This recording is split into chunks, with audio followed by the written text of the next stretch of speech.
maalin maalmaha ka mid ah waqti lagu qiyaasay 3600 oo sano ka hor dadkii deganaa magaalada qadiimiga ah ee bariga dhexe oo lagu magacaabo Tal Alhamaam waxay isaga mashquulsanaayeen nolol maalmeedkooda iyagoo aan ka warqabin inay ku soo socoto musiibo qarax foolkaana ah oo ku xawaareynayay ku dhawaad 6000 oo meel saacadiiba.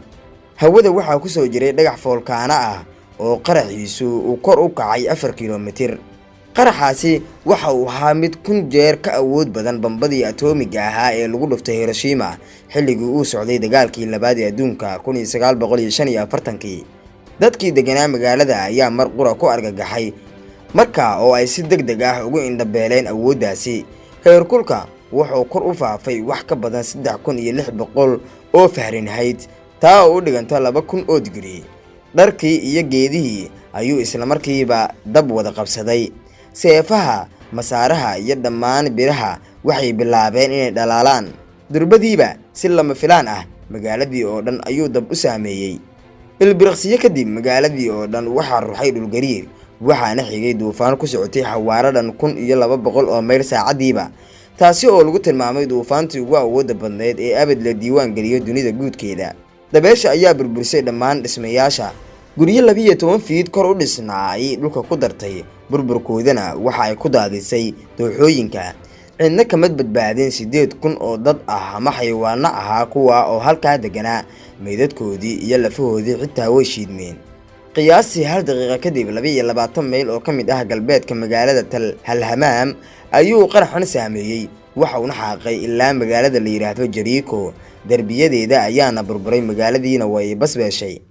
waxay u eg tahay in laga sheekeynayo film Hollywood ah oo naxdin leh. haddaba sida lagu ogaaday musiibadan ee ka dhacday meel aan ka fogeyn wadanka Urdun kumanaan sano ka hor ayaad ku daawan doontaan muuqaalkan. fadlan ku soo biir channelkeena Bakaal Media adigoo subscribe saaraya haddii uusan kuu saarnayn. sidoo kale muuqaalkeena like saar si uu u gaaro asxaab kale oo laga yaabo mowduucyadan inay xiiseynayaan. in jawaabta la helo waxay qaadatay samaynta baaritaan socday qiyaastii 15 sano oo cadeymo badan lagu raadinayay. waxa kale oo la sameeyay ukurgelid iyo falanqayn oo ay ku howlanaayeen dad khubaro ah raadadka taariikhda yaqaana. waxaana iska kaashaday in ka badan 10 saynis yahan oo isugu tagay dalka Mareykanka kana kala socday wadamo ay ka mid yihiin Canada iyo Czech Republic. markii ay kooxdu daabacday cadeymihii ugu horeeyay, waxaa xog laga soo arooriyay 21 qof oo ay ka mid yihiin aqoon-yahanada taariikhda dadkii hore, khubarada dhulka, macdan qodayaal iyo injineero. sidoo kale dhaqaatiir ayaa baaritaanada iyo xog aroorinta qayb ka ahaa. qaababkaasi waxaa la isugu keenay macluumaad la xiriira sida ay u dhacday musiibadan waqti hore.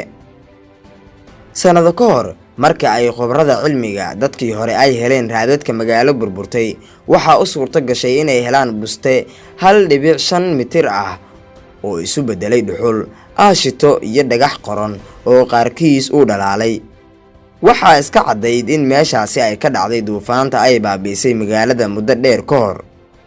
ma jirin cid hubtay sida saxda ah oo ay wax u dhaceen, balse musiibadaasi ma ahayn mid uu sababay foolkaano qarxay, dhul gariir ama dagaal hub loo adeegsaday. dhammaan waxyaabahaasi awood uma laha inay bir dhalaaliyaan, dhagaxna ay sidoo kale biyo ka dhigaan. si loo ogaado waxa dhacay, kooxdu waxay adeegsadeen qalab loo yaqaano online impact calculator si ay uga fiiriyaan cadeymaha la hayo. qalabkani waxaa diyaariyay khubaro eegaysa saameynta si ay cilmibaarayaashu u qiyaasaan inta uu leeyahay waxa dhacay, iyada oo laga qiyaas qaadanayo saameynta ka dhalata waxyaabaha horey loo ogaaday iyo qaraxyada nuclear-ka. sida cad, dhagaxa ku habsaday magaalada Tal Alhamaam waa mid yar oo la mid ah dhagaxii ku dhacay 80 milyan oo geed oo ku yaala magaalada la yiraahdo Tunguska sanadkii 1908. waxa uu noqon karaa nooca ugu yar ee dhagaxyadii eryan jiray xayawaanka waaweynaa ee loo yaqaano dinosaurka ilaa inta ay ka suulaan 65 milyan oo sano ka hor. waxay saynisyahanadu arkeen sabab macquul ah, haddana waxa ay doonayaan cadeynta waxa maalintaasi ka dhacay magaalada Tal Alhamaam. baaritaanka ay sameeyeen waxa uu shaaca ka qaaday cadeymo kala duwan.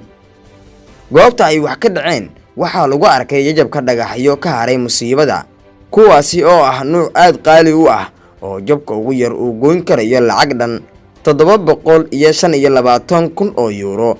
waana dhagaxyada nooca loo yaqaano diamondka oo meeshaasi laga helay. burburka soo haray waxa uu adag yahay sida ay dhagaxyada dhaymanka ah u adag yihiin. mid waliba waa uu ka yaryahay muuqaalka fayraska hargabka ee lagu eegayo qalabka, waxayna u muuqataa in geedihii iyo waxyaabihii kale ee yaalla magaalada ay ku dhex milmeen dhagaxyada holcayay. dhammaan caddaymahan la soo arooriyey waxa ay sheegayaan in heerkurka magaalada uu ka sare maray midka faalkaanooyinka ay sababeen ama ka dhasha dagaalada iyo musiibooyinka kale. taasi waxa ay suuragal ka dhigtay in magaaladan habka dabiiciga ah ay wax uga dhaceen uu la yaab uu ka noqdo dunida inteeda kale. dhacdadani waxa ay noqotay mid baaritaanka lagu ogaado, inkasta oo dad badan ay ku adag tahay inay rumaystaan, haddana waxaa loo aqoonsaday mid ka mid ah musiibooyinkii ugu waaweynaa ee dunida aadamuhu uu soo arkay, kuwaasi oo lagu ogaaday cilmi baarista aqoon-yahanadu ay sameeyaan iyo xitaa kuwa sheekooyinka looga sheekeeyey. inkastoo sheekadaani ay la mid ahayn oo ay ka duwan tahay xaqiiqooyinka musiibooyinkii waaweynaa ee ilaahay uu ku sameeyey qoomamkii beeniyey ambiyada, kuwa oo intooda badan lagu sheegay qur-aanka ama uu soo wariyey nabigeena suuban sallallahu calayhi wasallam. oo ma mudna marnaba in la isku qaldo xaqiiqooyinka ku sugan diinteenna iyo waxyaabaha lagu ogaanayo taariikhda iyo sayniska cilmi baariseed ee aqoon-yahanada caalamku ay sameeyaan, weliba kuwooda galbeedka, oo mar walba naska ku sugan qur-aankeena ama suubanaheena Muxamed sallallahu calayhi wasallam uu ka wariyo rabbigiisa waxa uu yahay mid lama taabtaan ah oo aan la mid ahayn sheekooyinkan kale ee aynu idila wadaagayno, kuwaasi oo inta badan bini'aadamku uu isagu lafahantiisa uu isku qiray, kuwa oo marnaba aan noqon karin xaqiiqo dhab ah, lagana yaabo inay yihiin waxyaabo iska dhalanteed ah oo mal-awaalka saynisku uu qayb ka yahay sugitaankooda. waxaana ka mid ah qoomamkaasi lagu xusay qur-aanka kariimka labadii qoom ee Caad iyo Thamuud, kuwaasi oo sida raajix ah deegaankoodu uu ahaa dhulka loo yaqaano bariga dhexe, gaar ahaan mandiqada Sacuudiga. waxaana sida qur-aanka ku xusan qoomka Thamuud oo loo soo diray Nabi Saalex calayhi salaam ay beeniyeen, iyaga oo markii dambana geystay dhibaato weyn oo u horseeday musiibada ilaahay uu ku sameeyey, taasi oo ah inay baqnagooyeen neef hal ah oo ilaahay subxaanahu watacaala si mucjiso ah nabigiisa Saalex uu ugu soo diray. sidoo kale qoom Caad iyagana waxay beeniyeen nabigii loo soo diray oo lagu magacaabi jiray Nabiyullaahi Huud calayhi salaam, waxaana halkaasi iyana kaga dhashay musiibo baahsan oo markii dambe keentay in ilaahay subxaanahu watacaala uu halaago.